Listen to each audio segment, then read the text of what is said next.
Every morning I notice commuters standing on the same section of the platform, trying to grab a seat in the same carriage as yesterday. What sheep, I thought to myself, until I realised the irony. We humans like to think we're totally spontaneous, yet we take great comfort in routine and predictability. The fewer surprises, the better. The same is true of our businesses.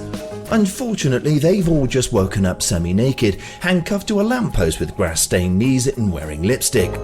Wow, did Nigel and Account see that one coming? Hi Heidi and hi Brent. Hello. So, last week we did this. We're doing it again. Another case study? Is that what we're going to talk about? Yeah, it seems like since we're hitting sort of the middle of the year, asking where people are tracking on and where they're coming to. Okay. A couple of our clients are also coming to the end of their fiscal years, so they're planning forward for the next year. So it seemed like an interesting point to look at some of their results. And what are you seeing in these results? That much as we're not still in the pandemic as such, things are bonkers. That would be the professional assessment. They're still bonkers. Look at the airports. I'm telling you, factual assessment. When we send them their invoice, inside the invoice, it just says you're bonkers. Not really. So what makes them bonkers then? What's their problems? Well, and it's not necessarily their problem. What they're dealing with is an environment that is not stable. I think we're all dealing with that. Right. Stability is not the word of the week or month or year. Right. Predictability. I think everyone would kill for just a smidge of predictability. I'd love to know what's going to happen next month. And businesses are, and not this one happens to be a nonprofit, they're dealing with the same thing. How do I plan for next month when I have no idea what happened next week? Right. How can I go forward? We kind of talked about this in strategic planning when we talked about that and looking at an inverse of strategic planning. And this is a nonprofit we've worked with for about 3.5 years. Yeah, quite a while. July 1 is always the beginning of their fiscal year. Of course, the board always wants to know, so what's your strategic plan for this year? How are we going to spend our money? Yeah. Unfortunately for a CEO, it's sort of damned if I know. It's not too useful. The demands of that nonprofit, they haven't gone down. I'm sure there's still people in need, if not more. So what are the issues that you're sort of facing and having to deal with within the organization? It's kind of an interesting environment because I would say the need has not gone away.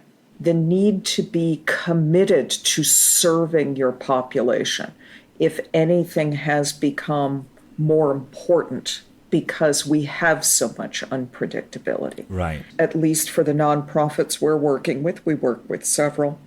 In general, their funding streams have not died down. Right, that was going to be my next question, whether... Yeah. So it's kind of interesting because some of those predictable structures are decent, are dependable, are predictable. But there's this whole swath of other things that you can't plan with.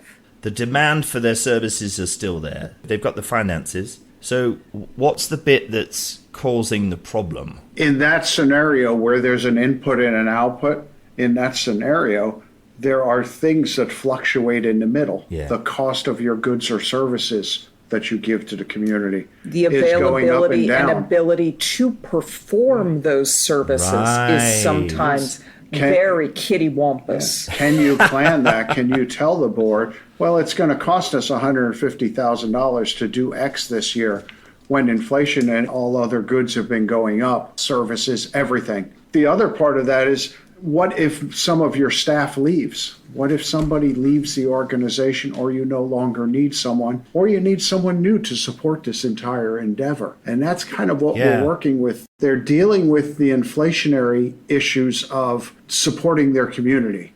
And they're dealing with the organization is continuing to grow. And how do you adjust the organization while balancing the inflationary and balancing what the board wants to know about stability and an unstable environment? Yes. There's so many different things in the middle. It's just that ability for the organization to function. Yeah. And interesting, many leaders of nonprofits also have day jobs. Yes. This isn't their only job. So that's impacting them also. And so we did this real inverse modeling with them. Usually your strategic plan is, in 4 years, we want to be here. We've kept that embedded as the idea of there's this city on the hill. Oz. Back to Oz. You're going to Oz. You've got Oz on the hill. That's what you're targeting. Right. And this organization does have its Oz that it's trying to get to. In standard strategic planning, you would break that out into chunks and how many miles is it down the road and what do we need to do to get there. And all of that is, I think, worthless blather at this point. Right. Because too much can change. Yeah, it's a waste of your time. Yeah. What we've done is we've asked the CEO to look at what the biggest risks are in this year, which in his position, number one, it's the what are your obligations for the year? You also have a day job. How are you running this organization? What are the hurdles and the challenges you see there? Right. That has an initial analysis which basically assesses what's your capacity to do this. In the next level outward, we've asked him to look at the people in your organization who perform these operations. 3 of them are ripe to leave and will most likely in this year leave, which is a problem with an organization that has 10 people. Yeah. Yeah. One of them is just outlived their, I don't want to say usefulness because the human is still useful, but the position is no longer necessary because the organization has grown away from that. So Okay. one of them is just natural attrition based on mission. Right. The mission's changed, therefore that person's... The mission's changed. We don't necessarily need you. Another one is that they just aren't at the level they need to be to perform at the level this individual needs them to be at. Right. So there's some changing going on. But both of these individuals are pretty much looking at separating on their own. They are looking at my lifespan within this organization is over. I want new challenges. Right. So none of these are contentious exits.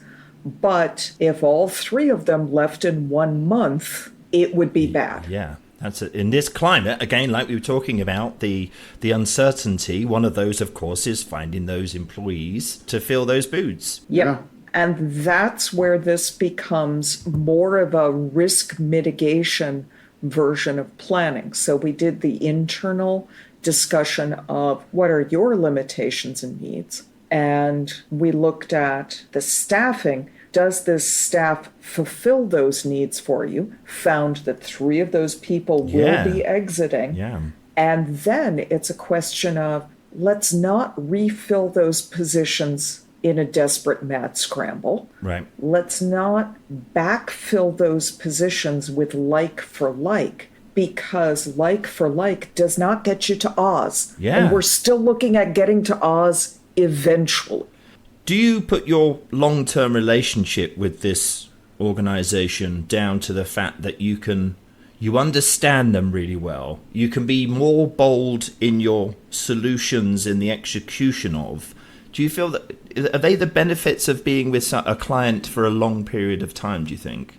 I think they reap the benefit as we do also. Yes. They reap the benefit of us understanding where they've been and being able to see their vision of Oz. We know you're going to Oz. Got it.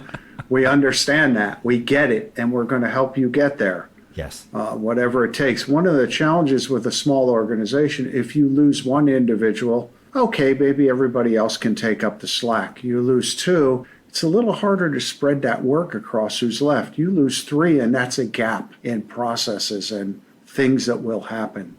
Well, there's a certain dynamic, there's a certain social aspect, there's everything. I mean... And you have to hold the culture and that motivation together with new people. And there's actually, and the personalization that you're calling out that is this small family is an upside downside that we really struggle with them, which is one of the reasons that we wanted to go through this strategic planning, risk mitigation early, because the tendency when you have the friends and family plan of a small culture is, oh, let me hire my cousin to do this.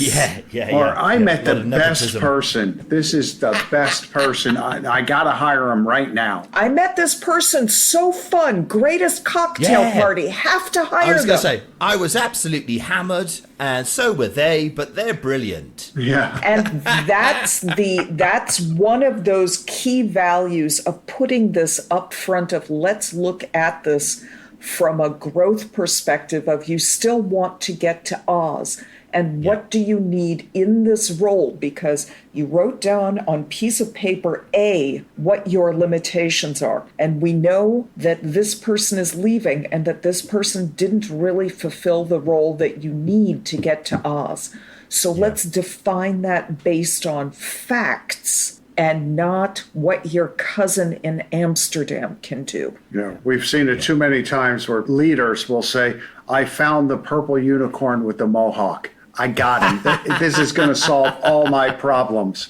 And it usually lasts about 90 days, and they come back and say, well, that didn't work out. But I met someone else at a different cocktail party. I found a different unicorn. Yeah, the more efficiently these organizations work, the better it is for absolutely everyone. And of course, the recipients of that charitable work and that donation.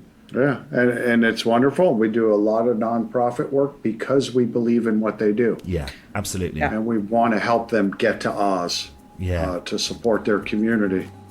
Thank you very much for that. And what have we got to look forward to next week, Heidi? Let's give you Same as It Ever Was. Same as it ever was. Isn't that a line from a song? Talking Heads, isn't it? Yes. Same as it ever was. Same as it ever was. Well, thank you so much. I look forward to that. Take care. Have a great week. All right, next see you week. next week.